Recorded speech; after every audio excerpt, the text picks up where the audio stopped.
Olá, humanos! Nesse canal vamos contar histórias de terror, suspense e nonsense, com sons relaxantes para você ouvir e se arrepiar com os relatos. Não deixe de nos seguir para ajudar na divulgação do canal. Recomendável usar fones de ouvido. Escolha um lugar confortável e vem comigo!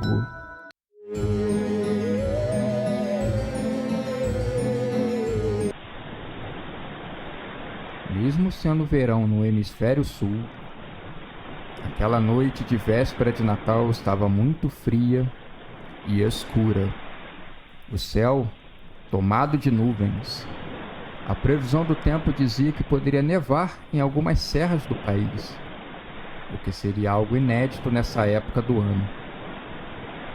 A família Oliveira estava se esquentando perto da belíssima árvore de Natal, toda enfeitada para a ocasião. 2 presentes descansavam ao pé da árvore. Os 2 meninos, um mais novo de apenas 3 anos, que ainda acreditava no Papai Noel e na mágica do Natal. O outro, mais velho, que já sabia que ele não existia, mas não queria estragar o prazer do pequeno.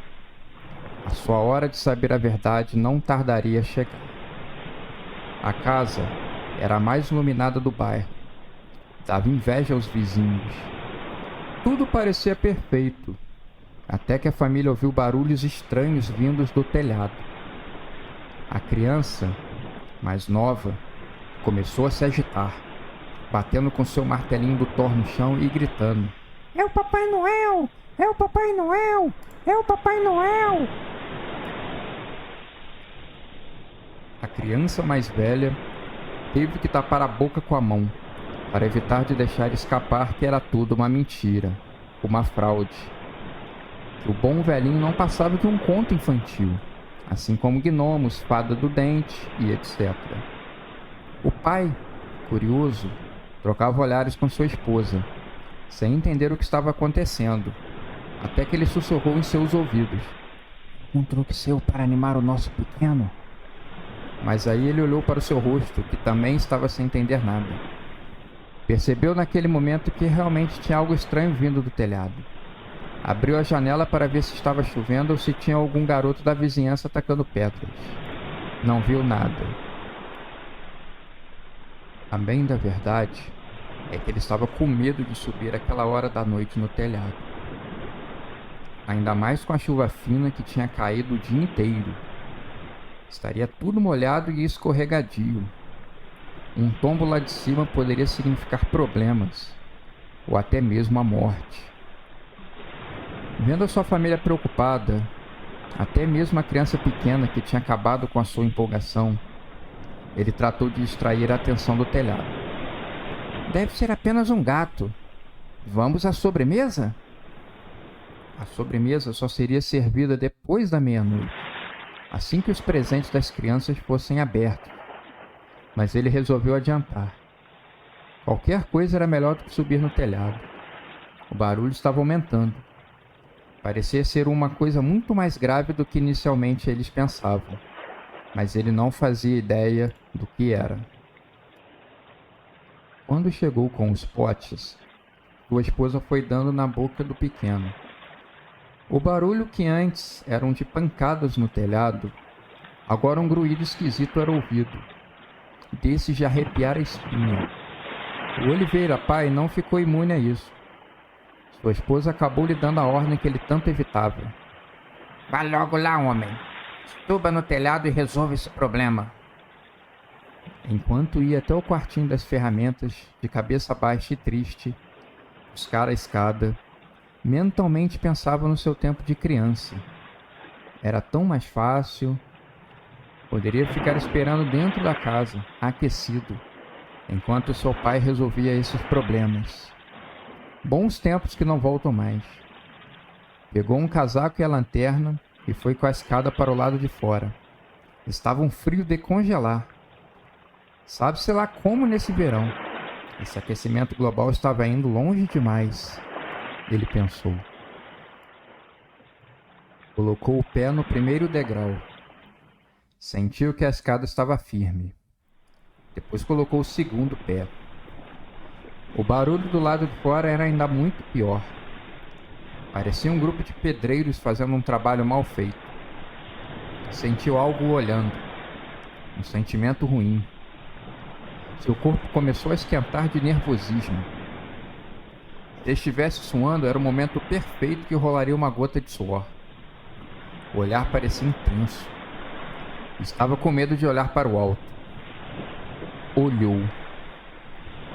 Não viu nada. Respirou aliviado e continuou a subida. Quando chegou no último degrau e pôde acessar o telhado, o barulho havia cessado. Mas a maldade estava presente. Primeiro ele não tinha reparado, mas depois que ligou a lanterna, viu olhos vermelhos sedentos por sangue.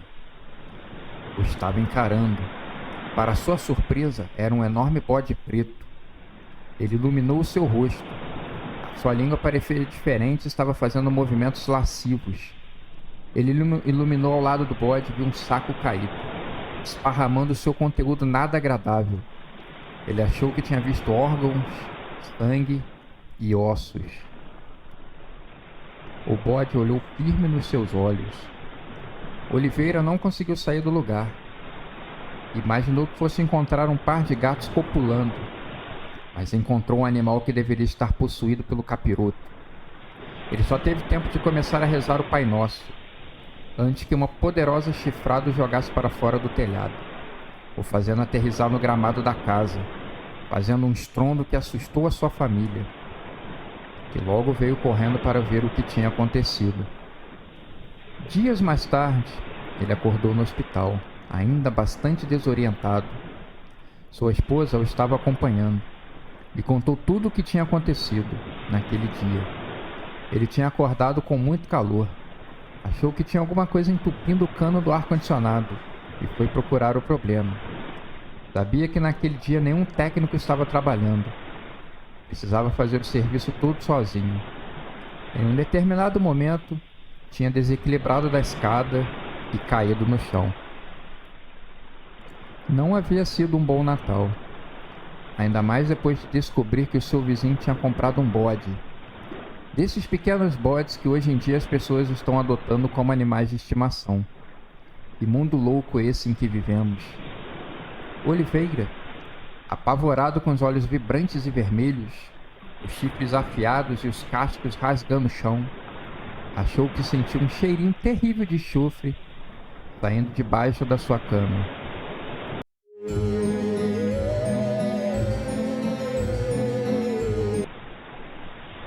E a noite chegou. A véspera do Natal estava saindo de cena e dando lugar ao dia do nascimento de Jesus, uma data comemorativa muito esperada e festejada. Com ela, fogos de artifício desenhando estrelas, símbolos natalinos e diversos animais. Pessoas corriam nuas por uma floresta escura e perigosa, fugiam de um perigo iminente. O resto do mundo estava curtindo ou dentro de casa ou na praça principal da cidade, vendo os fogos de artifício e bebendo suas cervejas. Um ritual havia sido começado. Um ritual tinha dado errado. Uma enorme criatura havia surgido do pentagrama desenhado do sangue de uma virgem em um descampado na floresta, andando em duas patas, chifres enormes e o olhar ameaçador. O líder do culto dizia que sabia exatamente o que estava fazendo, mas ele não sabia. Ele precisava sacrificar a virgem e não apenas arrancar algumas gotas de sangue. A criatura desperta depois de centenas de anos estava faminta. Ela foi em busca de comida. A sola dos pés já estava em carne viva. Os jovens pensavam em desistir da fuga, mas conforme o perigo apareceu, eles erraram o caminho de volta e se perderam na floresta. Nenhum sinal de celular funcionava naquele local. O som da criatura correndo era assustador, batendo firme no chão e farfalhando as folhas nas árvores. Um grunhido que às vezes se perdia com o som dos fogos estourando no céu. O líder, que estava com a virgem e mais dois jovens, finalmente percebeu uma coisa meio óbvia. Era só perceber de onde saíam os foguetes para correr naquela direção. Lá estaria a cidade. Ele era o crânio do grupo, mas ele sempre os colocava em enrascado. Igual no dia em que estavam no cemitério celebrando a morte e acabaram apanhando de um grupo punk, que estava ali visitando um amigo morto por uso excessivo de substâncias ilícitas. Eles acharam que era uma blasfêmia deles. Saíram quebrados e com o olho roxo. Outra vez, os jovens ficaram tão embriagados que foram dormir na delegacia por desacato policial. Portanto, podemos concluir que as ideias desse líder não foram muito boas. Mas agora, eles estavam em uma situação muito pior. Corriam sérios riscos de vida. A criatura carregava um saco vermelho pendurado nas costas, como se fosse uma emissária do Papai Noel. Ninguém sabe o que tem ali, mas era melhor não perguntar. Na mão direita, ela segurava um cutelo gigantesco, com marcas de desgaste de uso e sangue seco de pessoas mortas, muito tempo atrás. Um homem de meia idade, usando óculos de leitura e com ar intelectual, degustava um belo vinho na varanda da sua casa. Era professor de ciências ocultas e misticismo, na melhor universidade do estado. Olhava o céu e notava que algo estranho estava acontecendo. Ele sabia prever os acontecimentos. Pegava referências sutis. Com o canto da boca, ele deu uma bela risada e pensou: alguém fez besteira. O que é sempre comum nessa época do ano. Eles nunca aprendem. E terminou de beber a sua taça de vinho. Pessoas gritavam em danças e brincadeiras na rua. A alegria tomava conta. Dia de se soltar. Enquanto isso, na floresta, uma gritaria desesperada. A criatura tinha achado o primeiro jovem. Estava encolhido de medo no canto. O cutelo do animal baixou em cima do seu crânio, fazendo o sangue jorrar e o seu grito ser abafado. De mãos dadas, o líder e a virgem corriam para longe. Entre um passo e outro, juras de amor eterno, que se encontrariam em outro plano, em outra vida e etc., caso não escapassem com vida. Conforme o animal caçava os outros jovens, eles conseguiam ganhar distância rumo à cidade. Uma criança pisou em uma barata, que andava desnorteada pelas ruas apinhadas de gente. Ela se abaixou e olhou a pobre criatura. A criança ficou com o coração apertado. Não queria ter feito isso. A matou por puro acidente. Mas o monstro não tinha essa condescendência. Ele achou uma jovem. Ela havia caído e torcido o tornozelo, seus pés em carne viva. A criatura se abaixou e olhou bem fundo no seu olho. Um segundo antes do cutelo descer, lambeu os beiços com a sua língua bifurcada. Estava aproveitando tudo aquilo. O jovem corria. A virgem corria. A todo instante, ignoravam a dor nos pés. Eles já estavam dormentes. O animal continuava caçado. Um a um, os jovens eram abatidos e mortos. As pessoas na cidade continuavam as comemorações. Cerveja descendo goela abaixo. Petiscos forrando aquela parte que reclama do estômago. E olhos maravilhados olhando o espetáculo de luzes e sons.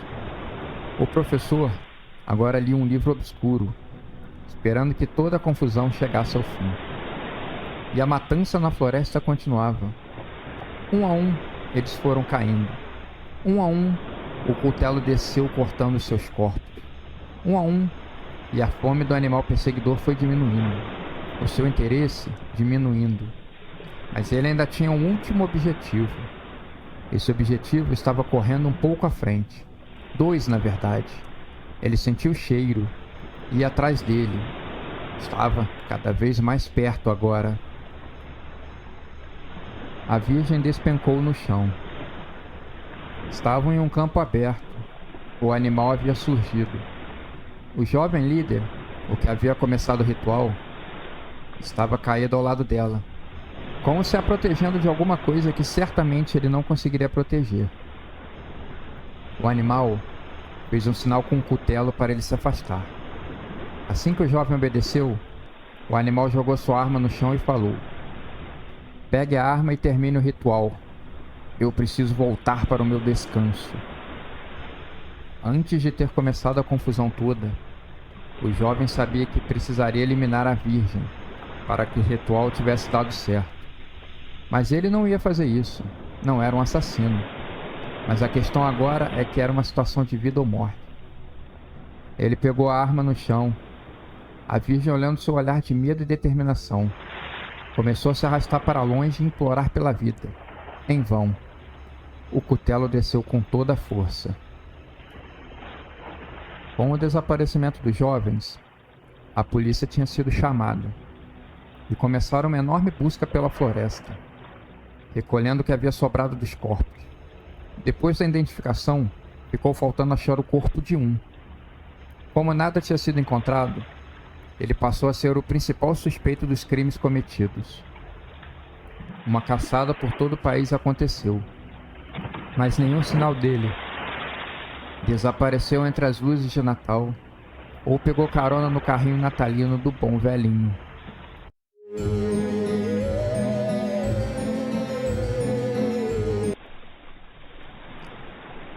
O Natal estava se aproximando. A família de Nathan estava um pouco preocupada com o jovem. A sua primeira namorada, desses do primeiro amor da vida, acabou morrendo de forma muito rápida e inesperada. Tinha passado muito mal um dia, fora levado ao hospital. Deram medicamento para a dor de barriga e a mandaram para casa. Poucas horas depois ela começou a vomitar muito e voltou ao hospital. O seu apêndice havia estourado. Os médicos não puderam fazer muita coisa. Nathan vagava pela rua, ainda sem acreditar no que tinha acontecido. Culpava todos os deuses pela perda da amada, e não se sentia nem um pouco à vontade na cidade, em que todo mundo estava parecendo muito alegre. As ruas iluminadas e enfeitadas, lojas cheias. Em todo lugar que passava ouvia muitas palavras: "Feliz Natal!" Estava de saco cheio de tudo isso. Estava sentado no banco da praça, cabisbaixo, quando um homem usando um chapéu vermelho de festa se aproximou. "Olá, meu jovem. Meu nome é Sombrio. Vejo que está muito triste. Não vou lhe perguntar o que aconteceu. Quero apenas lhe fazer um convite." E entregou na mão do jovem um papel com a foto de um enorme labirinto e as palavras: "Dia de Natal, 23 horas, no parque principal da cidade." E se despediu dizendo que o jovem não se arrependeria se fosse. Aquilo talvez tenha levantado um pouco o astral do jovem, que precisava distrair um pouco a mente, vivenciar experiências novas. O almoço de Natal tinha sido silencioso. O pai, querendo a todo custo evitar puxar algum assunto que faça com que o filho associasse a falecida, parecia estar pisando em ovos. Para evitar qualquer desconforto, se limitou ao básico, como "passa o sal, quer mais um copo de suco?" e etc. Nathan passou a tarde deitado na sua cama, ouvindo músicas depressivas e olhando o convite na mão, intrigado com o labirinto. Talvez encontrasse um minotauro e ele o jogasse rapidamente de encontro com a amada. Já imaginou? Mas ele sabia que estava mais para uma gincana idiota de Natal. Algo como uma brincadeira boba de criança. Quando a hora se aproximou, ele saiu do seu quarto e andou pelas ruas da cidade, olhando todas as casas do bairro brilhando como vagalume. O brilho da luz estava sinistro. Depois de andar bastante, ele percebeu que não estava vendo ninguém na rua. Sentiu um bafo quente na nuca e se virou. Nada. Escutou barulho de risada macabra e não sabia de onde tinha vindo. Ele pensou seriamente em dar meia volta e voltar para casa, mas algo nele estava determinado a seguir em frente. Na praça, Estava tudo armado. Ele conseguia enxergar a entrada do labirinto e, ao lado, o homem do chapéu vermelho. Perto dele, uma porção de jovens esperando as instruções. Sombrio, quando viu o jovem, pediu que ele se aproximasse. Assim que fora dada a largada, a árvore de Natal gigante da praça começou a pegar fogo. Talvez um truque para deixar tudo mais animado. Os jovens corriam pelas inúmeras entradas que não tinham saída e etc. Todo o labirinto estava cheio de adornos macabros que lembravam a morte. Nathan estava pensando como eles conseguiram montar um labirinto tão enorme. Estava parecendo do tamanho da cidade inteira. Antes que pudesse completar o seu raciocínio, uma trombeta tocou. Gritos foram ouvidos. Todo mundo ficou assustado e começou a correr o mais rápido possível. Nathan viu de rabo de olho uma figura macabra, com a pele toda enrugada e os olhos costurados com uma linha vermelha.